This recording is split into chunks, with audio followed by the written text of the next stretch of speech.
Hi, I'm Dave Casillo of Northeast Ohio Media Group, and we're here right now for a Patriot Stripes Division roundtable. And we've got head coach Jason Ward of Columbia, Jay Hanlon of Brooklyn, and Mike Collier of Clearview. We'll start with you, Jason. Give us a quick snapshot of what to expect from Columbia this year. Well, we're excited. I mean, we've got some really good linemen coming back. We've got some good backs coming back. We returned some guys on defense.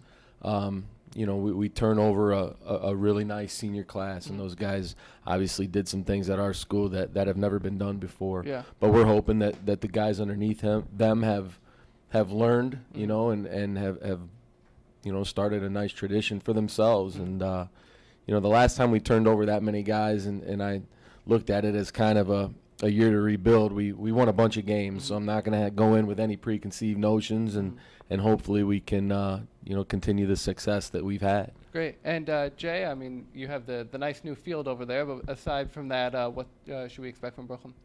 Well, I'm really looking forward to seeing our program grow. Last year being my first year as head coach, you mentioned the new turf. We get new helmets, new uniforms, just like a new identity that we're trying to establish at Brooklyn. A lot of returning players. We started a lot of young guys last year, so those guys learning, they're getting better. And we're seeing some good results in our off-season programs. So we're just looking to see those results translate on the field. Great. And Mike, what about Clearview? What should we expect from you guys?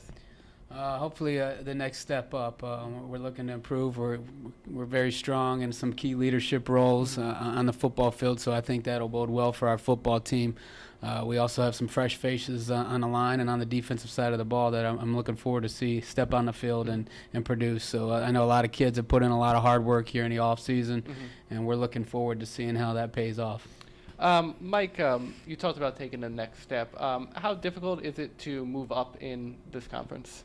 Our division has definitely gotten tougher across the board. I think there's, Columbia has been very tough over the last few years, and Fairview was tough last year. Lutheran West is improving. Brooklyn is stepping up as well.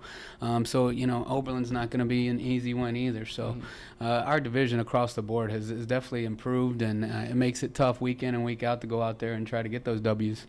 And Jay, in now your second year here, what are some goals? Do you start with, all right, we want to win the conference? Do you want to go far in the playoffs? How do you go about that? I don't really like to, set like a number on goals, as far as like how many wins we expect or whatever we do. I want to see our kids come out every Friday with the intensity that we do when we play roads. The kids get really excited to play their rival. It's the first week of the season. Opening this new turf, it's gonna be a huge crowd, and I just don't want to see a letdown where that was enough. I just want to carry that and have the kids believing that they can, run with anybody that we play. Jason, we've talked a little about the success that your team has had and looking for a deep postseason success, but where does the conference fit in? I mean, it's got to be something that you take pride in being a top of when you can. I take a lot of pride in our conference, both the Stripes and the Stars division. We've been getting multiple teams into the playoffs now for a number of years, and while we haven't exactly found the formula to get in there and win a bunch of games, we did get a victory 2 years ago, and obviously we didn't put our best foot forward last year. But I take a lot of pride in our conference. I take a lot of pride in these smaller schools in this conference, and we match up with a lot of teams that are in higher divisions than us pretty well. I think if you look at our non-conference schedules across the board, we've been trying to beef those up a little bit, especially on our end. I mean, it's we play who we play, and everybody's getting better, and everybody's starting new traditions, and whether it's Brooklyn with the new uniforms and field or whoever, that's what it's kind of all about, is trying to establish some consistency, and I think you're starting to see that in our league. Now, before we let you guys go, one quick question for each of you. Jason, we'll start with you. Toughest place to play in the division besides your own?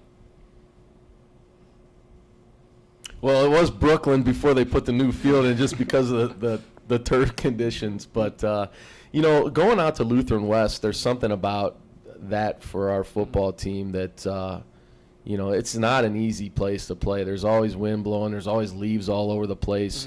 You take that walk down from their locker room, and they've got like their little Longhorn logos on the walk down, and that's kind of been one of those ones that when we're on the road at Lutheran West, we really have to be on point. Jay, same question posed to you. Well, again, this is my second year, so I don't have too many away games. I'll be traveling to both of these guys. But when I was a player, actually, we played against Columbia, and just the distance and the home crowd that they have there, especially with the success that they've had. They're going to be ready for anyone that comes in. So I'm forecasting that's going to be a pretty tough place to play. And Mike, same question for you.